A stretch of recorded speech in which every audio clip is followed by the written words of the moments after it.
We are back, updating the world's most expensive Pokemon card National Dex.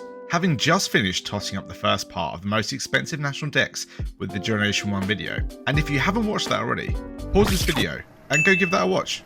No, go on right now. Do it. Do it! Do it. But it's now time to dive into Generation 2. Another classic generation with the introduction of baby Pokemon like Magby, Elekid and Cleffa. It also gives us some of my favourite legendary Pokemon, not to mention some of the most hyped Eeveelutions ever. But we're getting a little bit ahead of ourselves.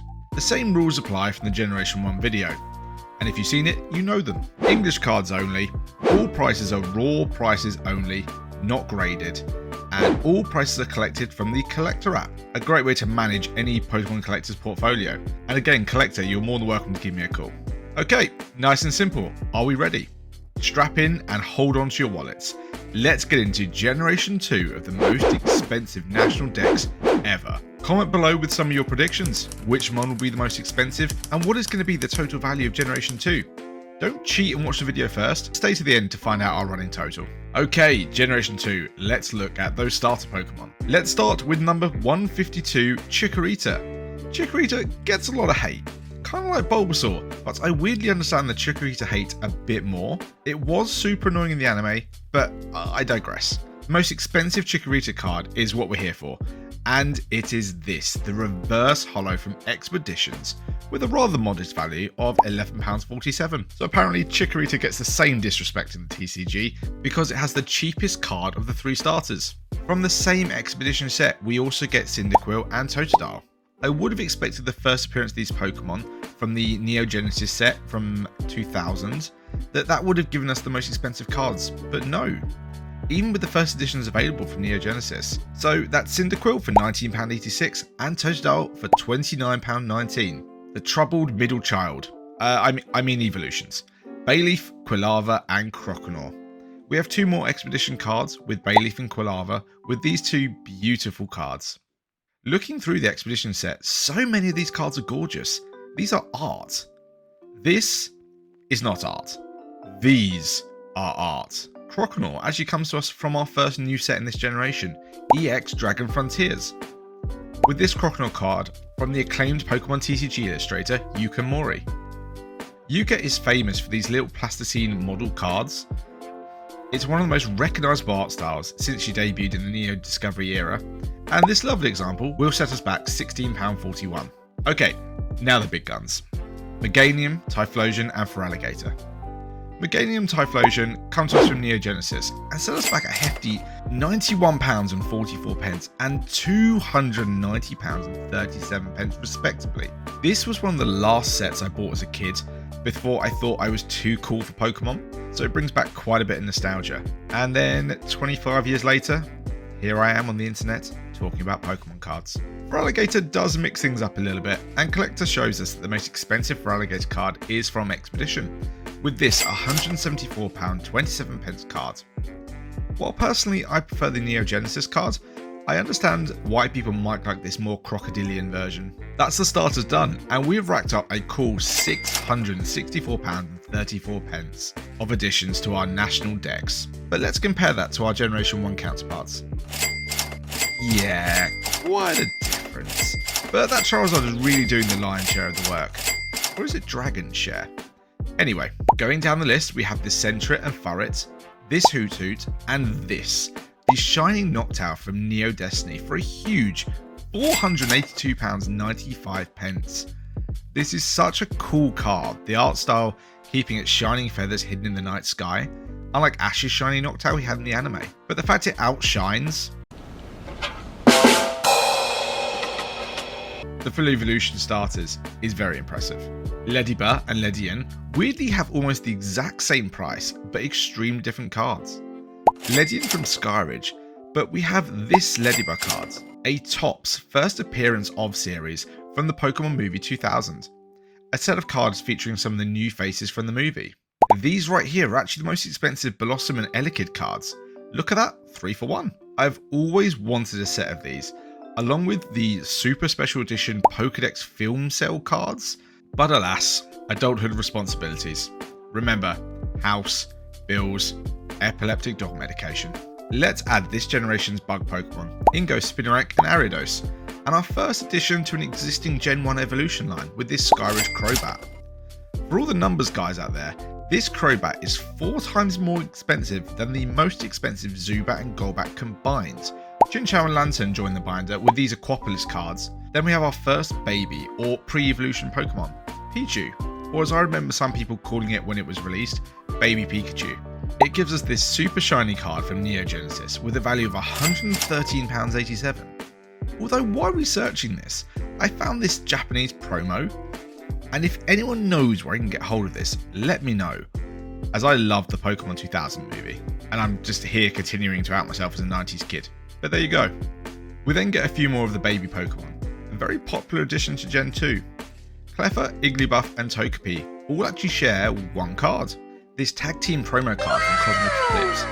It is really cute and I know people really love it. 3 Pokemon means 3 separate cards, because remember, money is no object in this world's most expensive National Deck Challenge. So one card is 106.58. Bit of math. Yeah, carry the 4 minus the 2. Square root of 7. Okay, cool. £319.74. Bloody hell. Now I know why people say babies are expensive. Togetic gives us this cute card from Neo Destiny, released in 2002. I feel like Togepi and Togetic don't really get as much love as the Pokemon Company really wanted. They pushed Togepi so hard in the anime, but I feel like Pikachu and Eevee hogged the limelight so much as the cute mascots that there simply wasn't room for another. Natu and Xatu both joined the National Dex with their most expensive versions. Then we get a pretty niche Promo Mareep, Expedition Flaffy and Neo Genesis Ampharos. I am noticing a bit of a pattern here, that most of the cards are from the original 5 to 8 sets. They included these Pokemon from Neo Genesis to Skyridge kind of time. Obviously new Pokemon are always exciting, but it's interesting that unlike some of the Kanto Pokemon, other sets haven't come in and overtaken the most expensive cards. Blossom's here as well, but we've already covered that. Marow's got a card from a mostly forgotten set called Southern Islands, a very small collector's set featuring Pokemon living on a beautiful tropical island. Azumarill, Sudowoodo, and then our first League and Championship card with this Politoed. Nice design. And also it's kind of weird that Poliwrath, Poliwhirl and now Politoed all have the most expensive cards in the League and Championship set. Very odd coincidence. The Hoppip Eeveelution line is next, which I, to be honest, totally forgot they were even Pokemon. And then Apom also joins the binder with this Aquapolis card at a bargain price of £9.31. Yanmar from Neo Discovery and this little whoopie boy with the lovable Derp Quagsire both come to us from EX Rocket Returns, released in 2004. Now for our 2 Eeveelutions for this generation, Espeon and Umbreon. I know what you're all thinking. Come on, get Espeon done because I want to see Umbreon. But what if I told you that Espeon is actually the star of the show in this most expensive National Dex? This Gold Star from Pop Series 5 has a value of £1,551.86. It really surprised me how expensive this card was. It might be because we've had 2 big Umbreon cards in recent sets, so I've always assumed that Umbreon was the big hitter, but not here. These Pop Series cards came out in booster packs of just 2 cards each, and the main way to get hold of these extremely limited run sets was participating in Pokemon Organised Play, hence Pop. So, National Dex number 197, Umbreon. What are your guesses? Neo Discovery? Skyridge? Nope, neither of them. Okay, let's be serious. It has to be between the Umbreon and Moonbreon, the heavyweight battle between Prismatic and Evolving Skies. Surprisingly though, wrong again, because our most expensive Umbreon card also comes from Pop, with this Gold Star Umbreon with a value of £1,484.68. Look at that art. It's literally running away from my wallet if you look real close. And again, I was shocked that this was the Umbreon card. I was certain it was the Evolving Skies Moonbreon. But I guess age and rarity of the set plays a factor, but surely it's only a matter of time before Prismatic or Evolving Skies takes the crown, right? These are not even the most expensive 2nd generation cards. So if you want to know what that is, stick around and subscribe to not miss the rest of this adventure. We get a streak of Skyridge, Aquapolis and Neo cards, following on from Umbreon. Murkrow, Slowking, Misdrevious, Unknown, Wobbuffet, Girafarig, Pineco, Fortress, Dunsparce, Gligar, all from Skyridge, with a sprinkling of Neo Revolution, Neo Discovery, and then this big, shiny Steelix from Neo Destiny. A similar art style to the shiny Noctowl before, and while I think this card is nice, for me, I actually prefer the Paradox Rift illustration rare, plus it fits in my budget much better. More Skyridge cards incoming with this Snubbull and Gramble from this 2003 set. How exactly Snubbull got up in that palm tree, we'll never know. Quillfish continues the trend of being another unremarkable Pokemon from the EX Team Rocket return set, joining Hoppip and Sentret. But then we break that trend straight away with this gorgeous Rocket Scissor EX card with a rather chunky price tag of £192.57. Shuckle is this reverse holo from Skyridge, of course, beating out this secret rare from Lost Thunder. Heracross joins the binder from the first edition Neo Genesis. Then we get the Sneasel moving quick right into our binder after we part ways with £154.28. Surprise, surprise, more Skyridge with Teddiursa reverse holo. I think the guy in the background is telling him not to touch that hot spring. The Eeveelution Ursaring is not the Skyridge version chilling inside hot spring, but instead this first edition Neo Discovery card. I feel this is the default Ursaring card. Slugma, Skyridge. Macargo, Skyridge. Swinub, Skyridge. Pillow-Swine, Nintendo promo? Nope, more Skyridge. Thankfully, a bit of a change here. Corsola from EX Unseen Forces. This Aquapolis, Remoraid and Octillery. The Christmas Pokemon Delibird from Neo Revelations. Then Mantine and Skarmory land in the world's most expensive national decks. Now it's time for some Pokemon that actually stood the test of time. Houndour and Houndoom. These dark and broody dogs both have cards to reflect their nature. This Houndour from Neo Discovery, and this gorgeous Houndoom from, you guessed it, all together now, Skyridge. The Aquapolis cards and Neo Revelations are pretty close and also fantastic artworks, but Skyridge appears to reign supreme in Gen 2. Okay, in the binder they go, and out of my wallet goes a combined £537.41. We're now coming into the home stretch with 22 Pokemon left to go. Kingdra from Aquapolis is up next with this lovely early days of CGI card art, a reminder of simpler times when there were less than 300 Pokemon, and when I didn't have adult responsibilities yet. Anyway, where was I? Oh right, Fanfi, also from Aquapolis, and cute as hell. Donphan, not so much cute, with this dark first edition from Neo Destiny with a rather respectable price of £75.94. Porygon 2, one of the few Pokemon who has never made a mainstream anime appearance, gets to appear on our list with this dark Porygon 2 Neo Destiny card. Stanley is from Skyridge, of course, and apparently this was the best angle to have of the Pokemon for this card art. For the price of £11.85, you too can own the card with Stantler's arse on it. Smeargle is surprisingly expensive at £89.55 with this Neo Discovery card. Then we have the two baby fighters. That sounds weird saying it out loud, but Tyrogue and Hitmontop from Aquapolis and Neo Discovery, with Hitmontop coming out on top in this price fight. It makes sense though, just look how ugly this Tyrogue card is. We then have the final few baby Pokemon, with Smoochum, a very affordable one for the one Smoochum fan out there. Elekid we mentioned earlier with the first appearance of Topps cards, and I'll say it again, I love these cards. Finally, Magby is this holo from Expedition. This peculiar card is our Miltech entry, but thankfully no sign of the Moo Moo Milk anywhere. Then Blissey from EX Unseen Forces for £57.51. Let's round this generation out with the legendary and pseudo-legendary Pokemon.